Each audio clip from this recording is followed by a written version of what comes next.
బోలాశంకరుడైన పరమేశ్వరుడికి సోమవారం అత్యంత ప్రీతికరం. అందున కార్తీక సోమవారం అంటే మహా ఇష్టం. ఈ రోజున ఉపవాసం ఉండి శివకేశవులను పూజించడం వల్ల పాపాలు తొలగిపోయి మోక్షం లభిస్తుందని విశ్వాసం. ఈ కార్తీక సోమవారం రోజు తెల్లవారుజామునే నిద్రలేచి చన్నీటి స్నానం చేసి దీపాలు వెలిగిస్తారు. నిత్య పూజ చేసిన తర్వాత కార్తీక పురాణం పఠిస్తారు.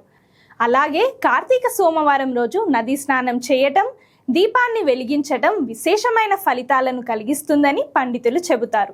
శివుడిని బిల్వ దళాలతో పూజించడం వల్ల మనోభీష్టం నెరవేరుతుందని విశ్వాసం. కార్తీక మాసంలో మొదటి కార్తీక సోమవారం అక్టోబర్ 27న, రెండో కార్తీక సోమవారం నవంబర్ 3న, మూడో కార్తీక సోమవారం నవంబర్ 10న, నాలుగో కార్తీక సోమవారం నవంబర్ 17న వచ్చింది. ఈ 4 సోమవారాలు విడువకుండా శివాలయంలో దీపారాధన ఎవరైతే చేస్తారో వారికి భౌతిక మానసిక బాధల నుంచి విముక్తి లభిస్తుందని పురాణాలు చెబుతున్నాయి. దీపాలు వెలిగించలేని వారు కనీసం ఆయన నామస్మరణ చేసినా విశేషమైన ఫలితం లభిస్తుందని అంటారు.